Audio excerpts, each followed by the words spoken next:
You think loyalty and honesty build wealth, but they mark you as prey. Position decides survival. And you've been standing where power harvests the obedient. You've been trained to look at wealth through effort. Hours worked, skills stacked, rules followed. This lens keeps you docile. It turns the world into a moral exam where obedience feels rational and patience feels noble. That lens is a lie. Power does not reward effort. It rewards position. Effort is what flows into positions already occupied. Position is where decisions originate, where access is controlled, where outcomes are shaped before effort even enters the room. If you are taught to admire effort, it's because you are not meant to hold position. Look at the board, not the pieces. The wealthy are not running faster. They are standing somewhere you are not allowed to stand. They sit upstream of money, influence, and attention. What reaches you is already filtered, taxed, diluted. You compete downstream with millions just like you, all convinced that running harder will move the river. Position determines what rules apply to you. When you are low positioned, rules are rigid, moralized, enforced. When you are high positioned, rules become flexible, negotiable, invisible. The same behavior that destroys you is rebranded as bold or innovative when executed from above. This is not hypocrisy. It is geometry. You were told the system is fair because that belief keeps you still. Stillness is profitable for someone else. Movement toward position is dangerous, so it is framed as unethical, risky, or unrealistic. You internalize the warning and police yourself. That is how power reproduces without force. Notice how early this lens is installed. School rewards compliance, not leverage. Jobs reward visibility, not control. You are praised for reliability, not replaceability. Reliability makes you useful. Replaceability keeps you trapped. The moment you become structurally necessary, the system begins planning how to remove or neutralize you. The rich understand something you were never meant to learn. Money follows choke points. Whoever controls access controls outcomes. Ownership beats labor. Distribution beats creation. Placement beats performance. This is why two people can work equally hard and end in opposite realities. One exhausted, one insulated. Their effort was never the variable. Position is also psychological. High position individuals think in terms of alignment and exposure, not fairness. They ask, where am I seen? Who needs me? What breaks if I leave? Low position individuals ask, am I doing enough? Am I being good? Will I be noticed? One mindset extracts, the other is extracted from. You feel this imbalance as frustration, not clarity. You sense something is off but blame yourself. That self-blame is efficient. It prevents you from questioning the map. Instead of asking why the game is arranged this way, you ask how to win within it by trying harder, staying loyal, waiting longer. That patience feeds the people above you. Reframe the world correctly and the confusion dissolves. Wealth is not mysterious. It is not random. It is not deserved. It is positional. Those who hold advantageous positions accumulate wealth as a side effect. Those who don't are fed stories about character. This chapter is not here to motivate you. It is here to remove a lens. Once you see position, you can no longer unsee it. Every interaction becomes diagnostic. Every rule reveals who it protects.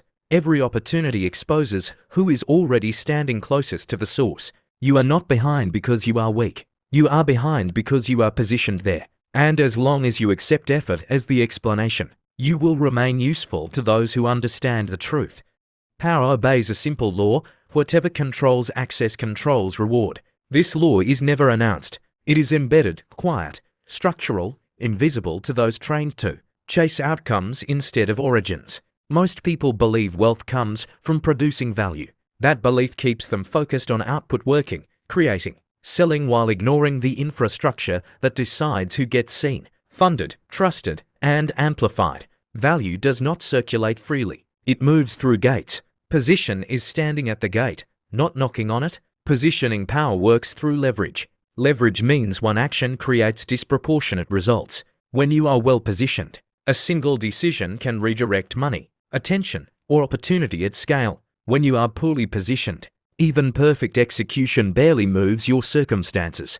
You are busy, not dangerous. Access is the first layer. Who can reach decision makers without permission? Who is informed before others?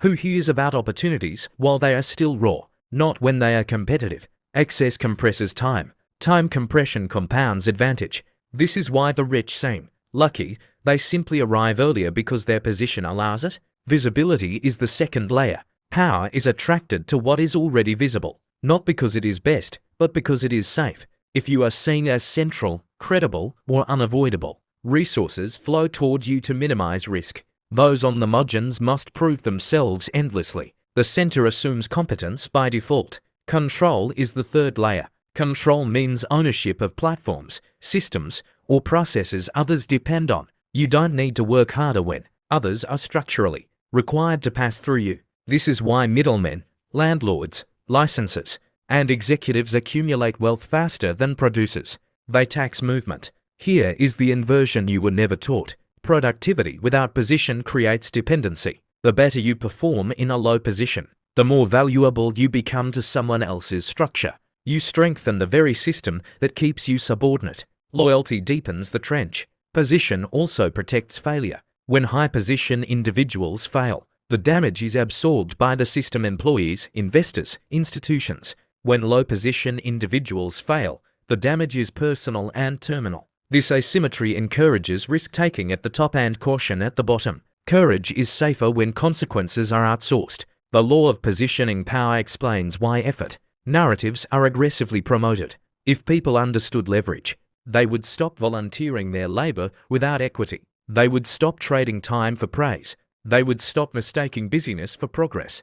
That shift would destabilize existing holders of position. So the myth persists. Work hard, stay humble, wait your turn. Waiting is fatal in a positional game. Turns are not given. They are taken quietly, or inherited, or engineered through proximity. Those who wait are used to stabilize the structure while others climb over them. Notice how often morality is weaponized against repositioning. Ambition is labeled greed. Strategy is labeled manipulation. Self-interest is framed as betrayal. These labels exist to keep movement predictable. Predictability is easy to manage. Power hates surprises from below. Once you understand positioning power, envy loses meaning. You stop asking why others had more. You ask where they are standing. You stop trying to outwork competitors and start analyzing their leverage. You stop chasing money and start tracking choke points. This chapter is meant to strip you of a dangerous illusion that fairness governs outcomes. Position governs outcomes. Power accumulates where position allows it to compound without resistance. Ignore this law, and you will work your entire life to enrich someone positioned better than you. Understand it, and the game finally reveals its shape. Every system sorts men long before rewards are distributed, not by talent, not by effort, by behavior. Behavior signals role. Role determines position. Position decides extraction or accumulation. There are two broad categories, the positioned and the used. Most people drift into one without ever choosing. The system prefers it that way. The positioned are not necessarily smarter or stronger. They are colder. They observe before they commit. They withhold full loyalty until leverage is secured. They ask what happens after success, not just how to achieve it. Their defining trait is selectivity. They choose where to invest themselves and where to remain unavailable. The used are optimized for reliability. They show up early. They stay late. They prove themselves repeatedly. They mistake visibility for influence and praise for protection. Their behavior signals safety. Safe resources are exploited, not elevated. Watch how archetypes repeat across industries. The owner controls an asset others need: land, platforms, capital, distribution. Owners can be absent and still extract value. Absence itself becomes power. The gatekeeper controls access, managers, editors, recruiters, regulators. Gatekeepers rarely create value themselves. They decide whose value moves forward. Proximity to gatekeepers is mistaken for progress, but without alignment, it is surveillance. The operator executes. Skilled, dependable, replaceable operators are praised publicly and constrained privately. Their competence becomes a cage. The better they are, the harder it is to leave. The expendable absorbs risk. Contractors, juniors, aspirants, they are promised future position in exchange for present sacrifice. Most are discarded once utility declines. These roles are not assigned formally. They are inferred. How quickly you respond, how much you explain, how often you ask permission, how visibly you need approval. The system reads these cues faster than you realize. High-position individuals test boundaries early. They say no without justification. They delay responses. They disappear strategically. This behavior filters reactions. Those who tolerate it signal dependence. Those who push back reveal potential threats. Information is gathered before commitment. Low-position individuals over-signal value. They explain, update, reassure. They fill silence because silence feels dangerous. That anxiety broadcasts need. Need attracts extraction. Here is the uncomfortable truth. Many men are not oppressed. They are selected for use. Their virtues make them ideal, conscientious, loyal, predictable. These traits are sold as moral strengths, then harvested economically. The system does not hate you. It doesn't even notice you. It optimizes around behavior. If your behavior indicates you will tolerate imbalance, imbalance will be applied. This is why being good rarely leads to power. Goodness without leverage is compliance. Compliance stabilizes hierarchies. Hierarchies reward those at the top for maintaining order, not those at the bottom for enduring it. Positioned men understand a quiet rule. Never allow your identity to be fully legible. The moment your role is clear, your ceiling is set. Ambiguity creates optionality. Optionality creates leverage. The used crave clarity. Job titles validation, belonging. Clarity makes them manageable. Manageable resources are allocated, not promoted. This chapter is not here to insult you. It is here to name the sorting mechanism. Once you see the archetypes, you can no longer claim confusion. You either continue signaling use, or you begin the slow, risky process of repositioning. The system is not waiting for you to wake up. It will keep extracting until you change how you are read. Power does not rely on intelligence alone. It relies on insulation. Every system that concentrates wealth also builds defenses to prevent disruption from below. These defenses are subtle, cultural, psychological. They feel natural until you recognize their function. The first defense is narrative. You are taught stories that explain inequality without exposing structure. They worked harder, they took risks, they're more disciplined. These stories redirect anger inward. If outcomes are personal, systems remain invisible. You fight yourself instead of the architecture. The second defense is institutional friction. Advancement pathways are deliberately slow, bureaucratic, and exhausting. Applications, interviews, committees, reviews. Each layer filters out impatience and aggression. Only those willing to wait survive the process. Waiting selects for compliance, not threat. History is filled with examples. Feudal societies promised honor to peasants who stayed loyal. Industrial economies promised stability to workers who stayed obedient. Modern economies promise potential, the most efficient pacifier of all. Potential keeps you invested without delivering power. The third defense is moral pressure. Any attempt to reposition is framed as selfish, arrogant, or disloyal. Questioning the hierarchy becomes a character flaw. This converts social enforcement into self-enforcement. You feel guilt before you feel anger. Guilt freezes action. Human nature makes this defense effective. Most people want belonging more than sovereignty. They would rather be accepted inside a cage than isolated outside it. Power understands this and designs rewards that simulate belonging: titles, perks, praise without transferring control. Systems also exploit fear asymmetry. Those with little fear loss intensely. Those with much fear loss abstractly. This makes resistance rare at the bottom and reckless. Experimentation common at the top. When failure is survivable, risk becomes strategy. When failure is terminal, obedience feels rational. Notice how crises function. Economic downturns, restructures, technological shifts. They are framed as external shocks, but they reliably consolidate power upward. Those already positioned acquire assets cheaply, expand control, and rewrite rules. Those below are told to adapt. Even rebellion is often absorbed. Countercultures become brands. Dissent becomes content. Critique becomes monetized without changing ownership. The appearance of resistance is allowed as long as it doesn't threaten position. Noise is not danger. Education plays a role. You are taught history as morality tales, not power analyzers. Heroes are individualized. Structures are background. This prevents pattern recognition. Without patterns, every injustice feels isolated. Isolation prevents coordination. The final defense is hope management. Outliers are paraded as proof of fairness. The system gives just enough success stories to keep belief alive.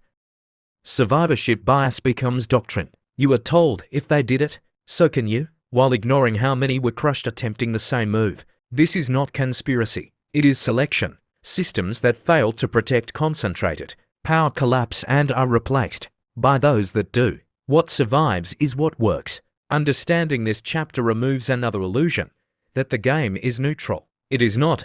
It is self-correcting. Any strategy that threatens existing position triggers resistance, social, legal, economic. You are not fighting individuals. You are pushing against a structure trained by centuries to remain intact. And now the critical pivot. Knowing this without changing behavior makes you more dangerous to yourself. Awareness without strategy breeds frustration. Frustration leads to exposure. Exposure invites punishment. The next step is not rage. It is recalibration. Repositioning is not rebellion. Rebellion is loud and short-lived.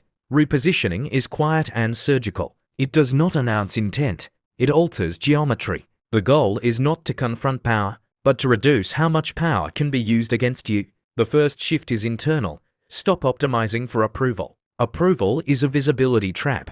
It feels like progress because it produces feedback. But feedback without leverage is surveillance. Every time you seek validation, you reveal dependence. Dependence collapses negotiation before it begins. High-position individuals are scarce, not available. Scarcity creates curiosity. Curiosity creates leverage. Begin by reducing responsiveness, not through hostility, but through selectivity. You do not owe immediacy to systems that offer no equity. The second shift is alignment over effort. Effort should only be deployed where outcomes scale without proportional input.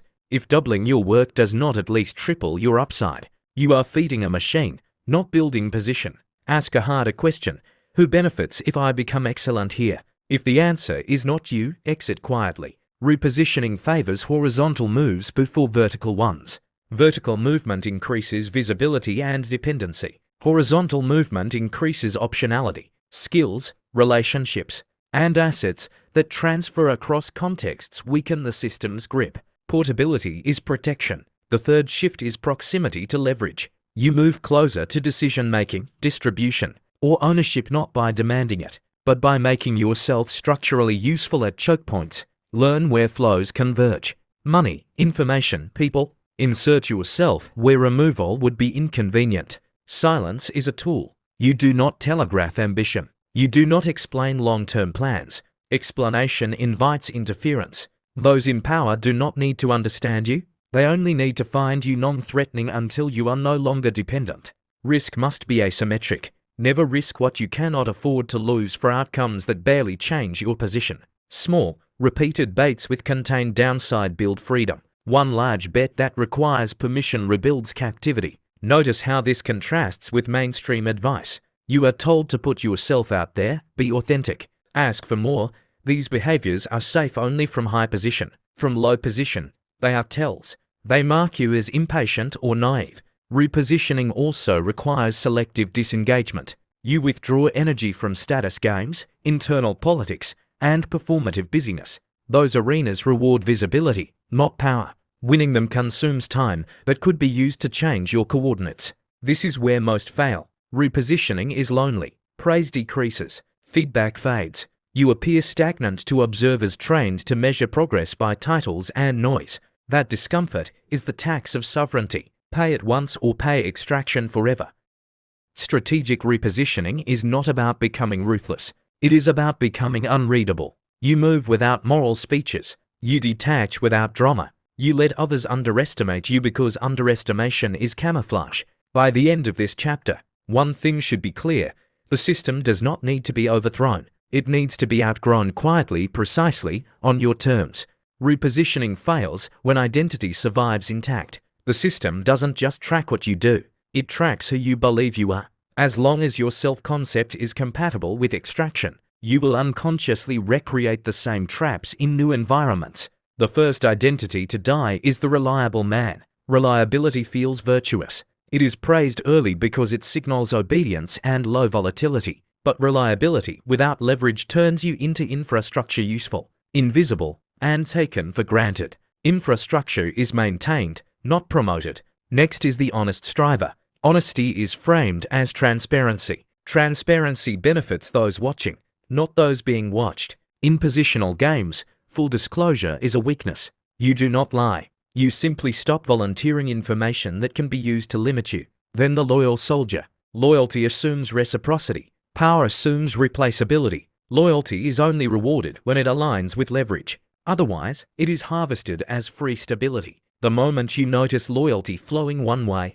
you are already late. Identity death is uncomfortable because it feels like betrayal of mentors, peers, even past versions of yourself. That discomfort is deliberate. It keeps most men anchored to roles that no longer serve them. Nostalgia is a leash. Replacement requires a colder frame. You become the selective operator. You choose engagements based on positional upside, not emotional reward. You are polite, not available. Cooperative, not dependent. Your default state is optionality. You adopt strategic opacity. People know what you do, not what you want. They see competence, not intent. This prevents premature resistance. Resistance only forms when threat is legible. You internalize delayed identity. You stop announcing who you are becoming. Announcements create social contracts. Contracts restrict movement. High-position individuals reveal identity only after position is secured. This replacement identity is quieter, less praised, more stable. You feel less liked and more sovereign. That trade-off is permanent. Power does not coexist with universal approval. The final death is moral comfort. You stop expecting the world to reward virtue. You stop needing fairness as validation.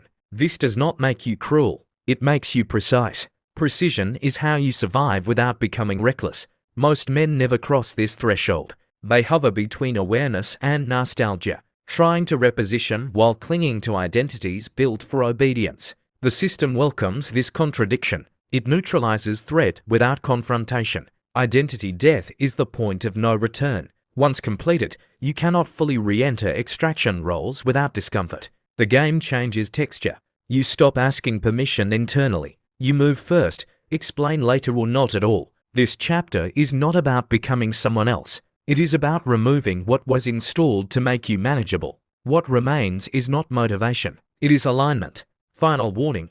Stay where you are. Pay forever. Here is the final truth the system will never say aloud.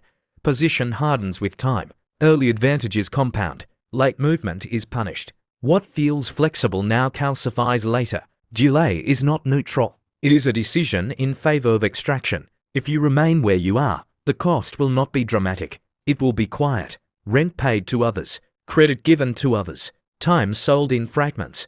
Your competence will stabilize structures you do not control. You will be thanked, then replaced. The system does not need your consent. It only needs your predictability. Predictable men are easy to price, easy to schedule, easy to exhaust. Once priced, you are no longer a variable, you are a line item. You have already felt this future approaching. Raises that lag inflation. Promotions that increase responsibility without leverage. Praise that substitutes for equity. These are not accidents. They are signals that your position is fixed and profitable for someone else.